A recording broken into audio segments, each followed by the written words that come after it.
Good evening and welcome to Fox News Primetime.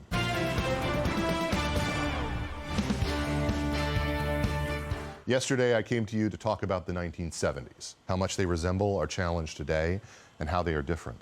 Tonight, I want to go back a little further in our history. 60 years ago last week, in a rare midday joint session on Capitol Hill, President John F. Kennedy set an incredible goal for the nation. He announced to the Congress that I believe that this nation should commit itself to achieving the goal, before this decade is out, of landing a man on the moon and returning him safely to Earth. No single space project in this period will be more impressive to mankind or more important for the long-range exploration of space, and none will be so difficult or expensive to accomplish. But in a very real sense, it will not be one man going to the moon. If we make this judgment affirmatively, it will be an entire nation. For all of us must work to put him there. It's worth your time to watch the speech and not just to laugh at LBJ working so hard to make sure he's in every frame. At times he looks like he's ready to climb into Sam Rayburn's lap. It seems like it comes not just from a different time, but from a different country. In his call for a project of immense national import, President Kennedy comes across as the leader of a free people, committing us to a clear-eyed task of achieving something that seemed utterly impossible. He has none of the lecturing attitude of philosopher king wannabe Barack Obama, the bombast of a reality show star like Donald Trump, or the weary old man shakes fist at cloud energy of Joe Biden. Instead of patronizing the audience, he walks Americans through a challenge with clear language to explain why it's important. In the Tocquevillian sense, he speaks to us as citizens, not subjects. Kennedy called us to undertake the moonshot as a free people for the good of all mankind. Such a national mega project commitment with a 9-year horizon is basically unthinkable today. The politics of the 1960s allowed for it, but those of today do not. To grasp how significant this project was, consider this passage from Buckminster Fuller. The critical path organization of the Apollo project disclosed some 2 million tasks that had to be successfully accomplished before the human astronauts were to be returned safely to spaceship Earth.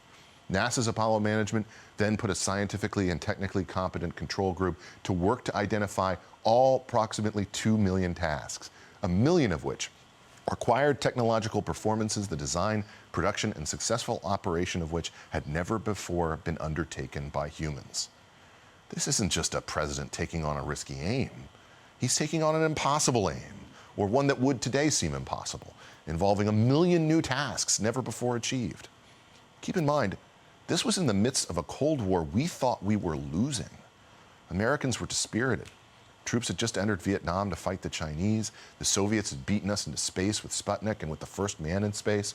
China had fallen to Mao. Cuba had fallen just a few years after that. Our U-2 had been shot down over Russia. The president gave this audacious speech less than 2 months after the Bay of Pigs. The enemy had the bomb. Americans were afraid of a nuclear holocaust.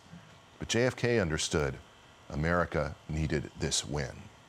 For a president to give such a speech today, every turn would emphasize the needs of a particular constituency, assuring people that the contractor jobs building rockets would be good-paying union jobs, that hiring would be done based on historical equity, not racist math, and that, of course, we'll get all the necessary permissions from the United Nations, the EU, and the WHO about the health and environmental ramifications of rocket fumes.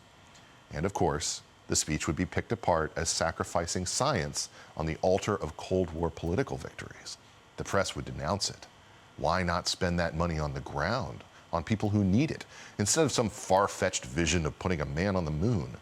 They'd call it propaganda instead of idealism. And they'd probably be quoting anonymous sources from inside NASA disputing the president's aim as foolhardy.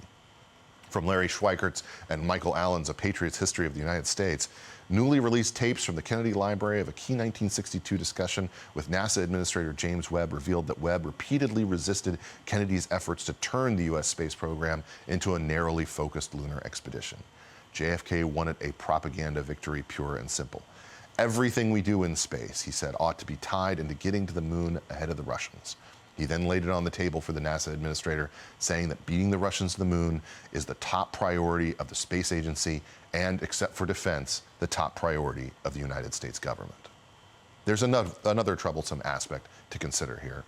The Apollo mega project was primarily a civilian operation.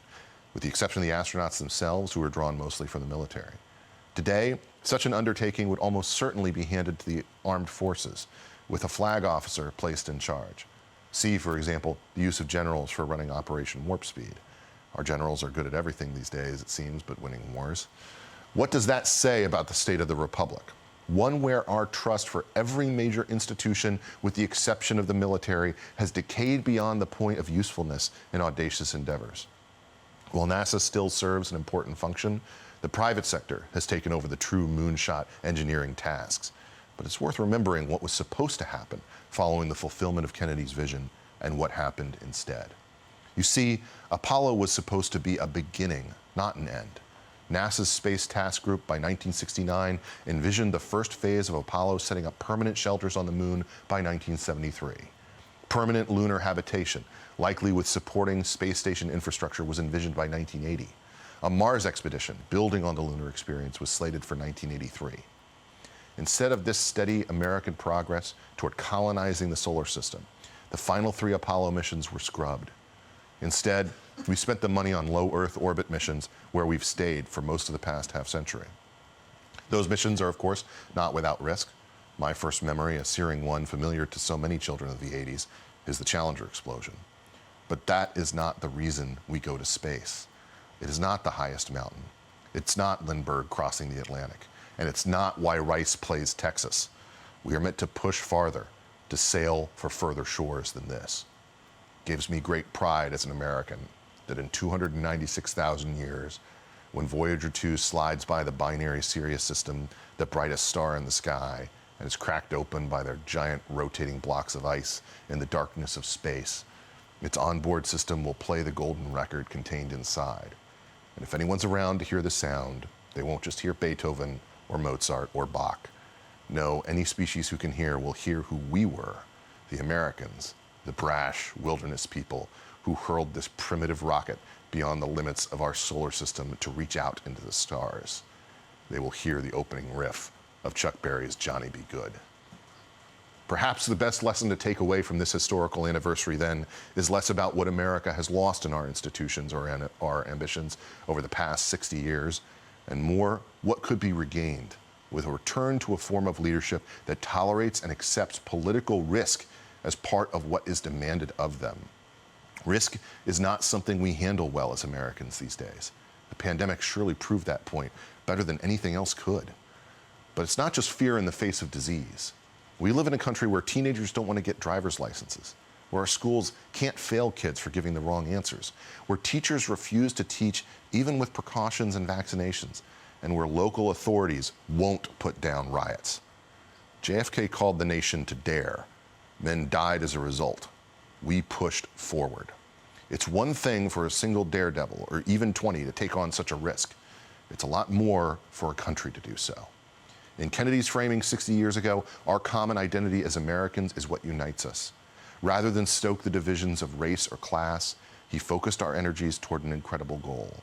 Rather than a series of apologies and hand-wringing over the sins of the past, or any lack of clarity about our foe in the Soviets, Kennedy's message was that unity in our American ethos can launch us to the stars.